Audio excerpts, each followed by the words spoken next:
What up, YTBC? What up, boxing fans? Man, so much stuff to talk about. Oh, man. Boxing is crazy. Boxing got the craziest fans in the world. Now, I'm just going to get right into it. Shout outs to all the YTBC channels out there doing their thing.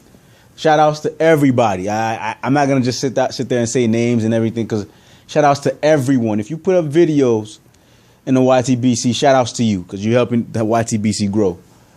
All right. Let me say this, man. I'm going to get in on it with the Deontay Wilder thing. I'm going to go ahead on that first.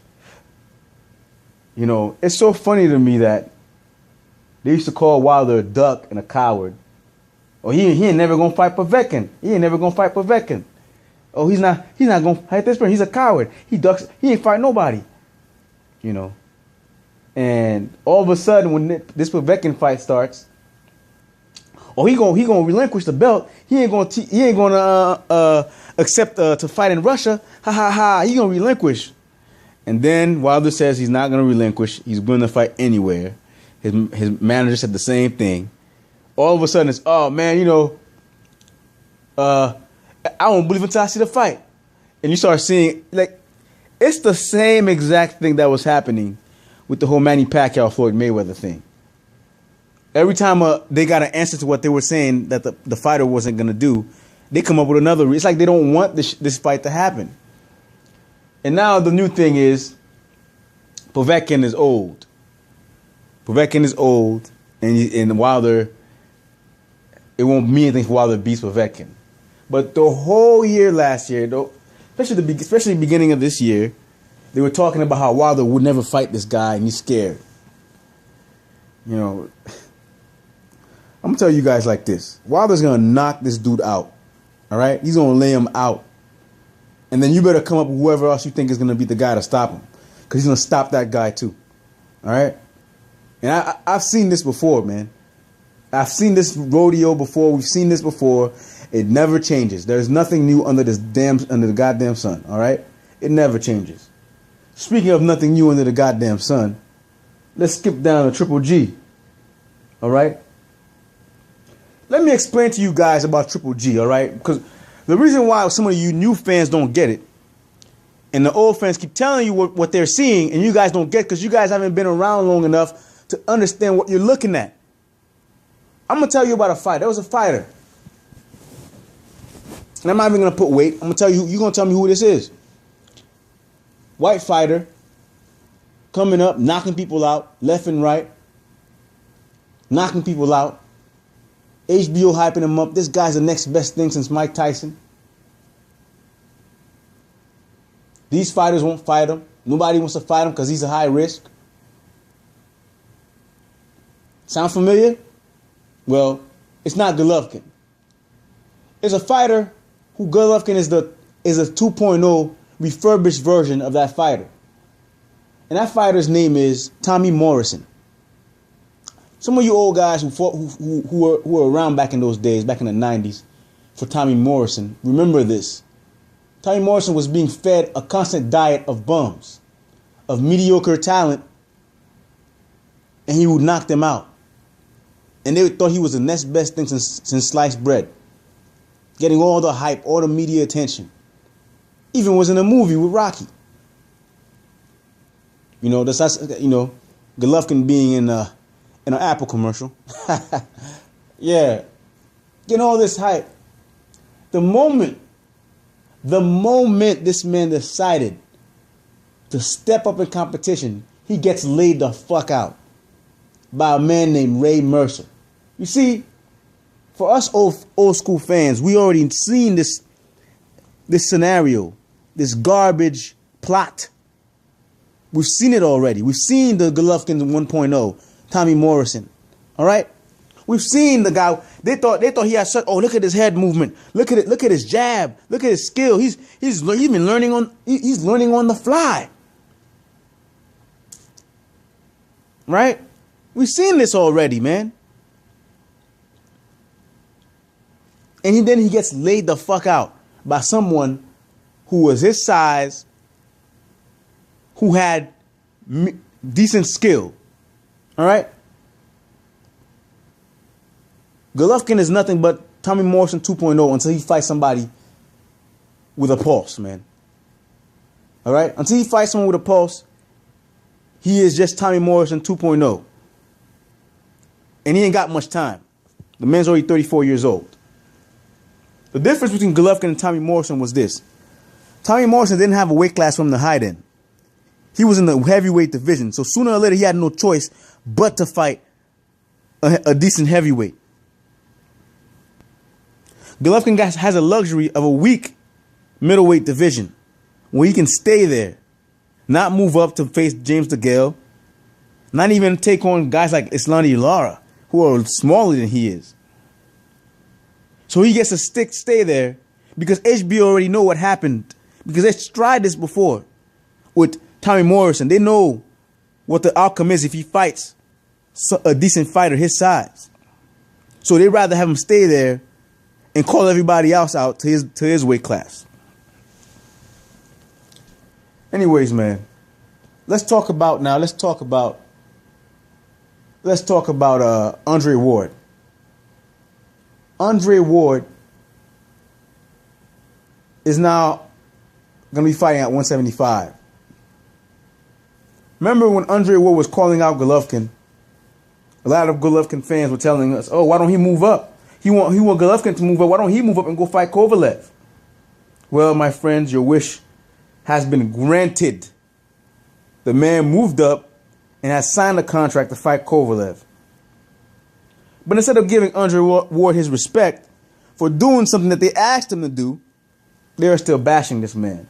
Like I said, there is nothing new under the sun. All right? Fight Canelo. Why don't he fight Canelo? Happens. No credit given.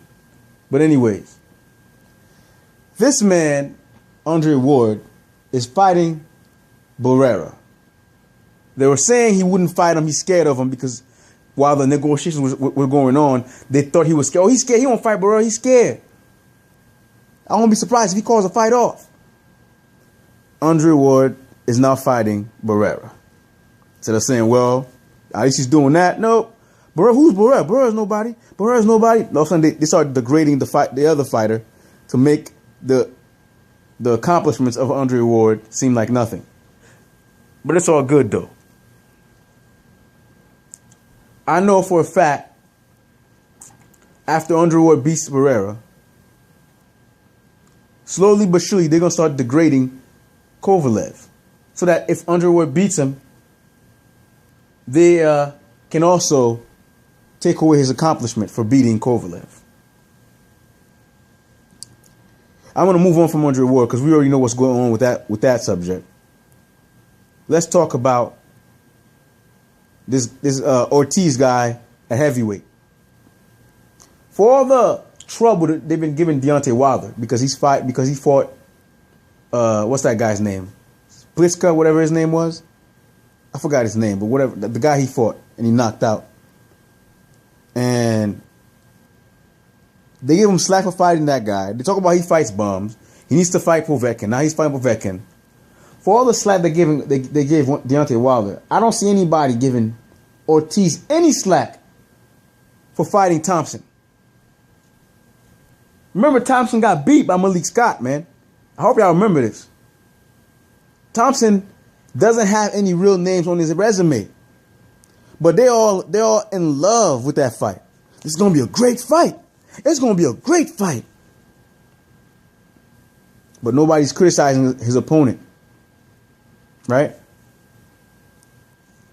Nobody's saying, "Hey, man, you just fought Jennings. You need to step up in competition. Keep it at that level." Nobody's saying anything. They're happy with that. See, it's funny that the guys that you don't like, you want them to do all this crazy stuff, but the guys you like, you want them to take it easy. And then you got your boy there,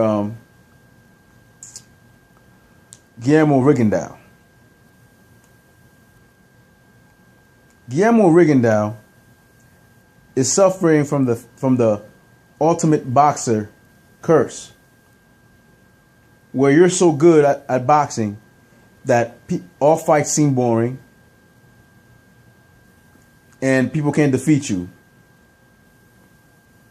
He's suffering from this great epidemic, which a lot of pure boxers suffer from. And that also give other fighters an excuse why not to fight them. And it's pretty sad, man.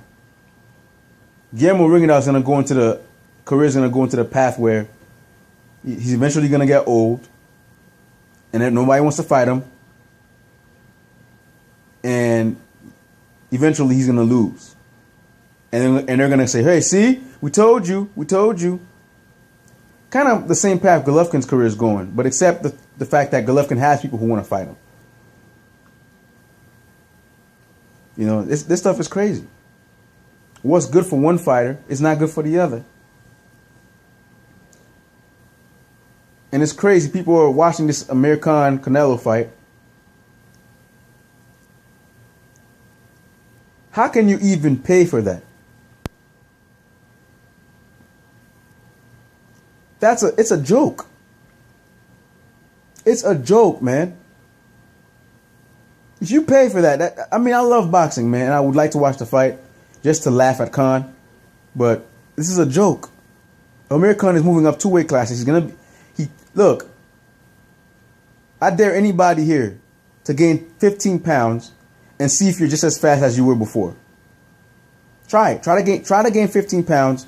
See if you can be as fast as you were before you gained the 15 pounds.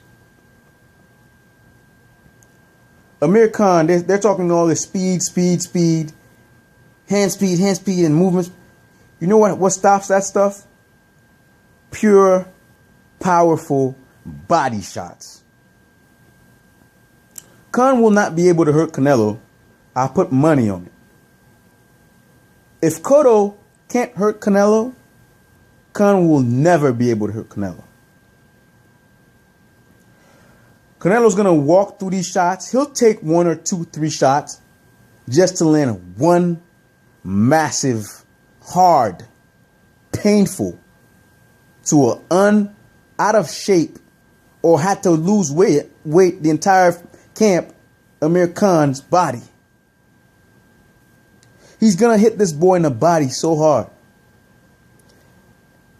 All that speed, that hand speed, all that shit's going to go out the window.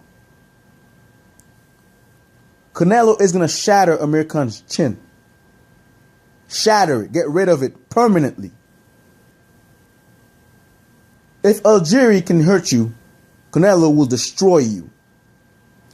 If Garcia can keep up with you enough to hurt you, to even knock you out, Canelo is going to destroy you. It's going to start like this. He's going to throw in all these little fast jabs and stuff. Canelo's going to sit there, get in his groove, move forward, cut the ring off, hit him with some vicious body shots. Khan is going to start getting slower. People are going to be like, what's going on? Why is he not throwing? Why is he in defensive mode? And then he's going to get his chin shattered all over the ring. This is a joke, fans. It's a joke. Anyways, man, I'm out. Let me know what you think. Peace.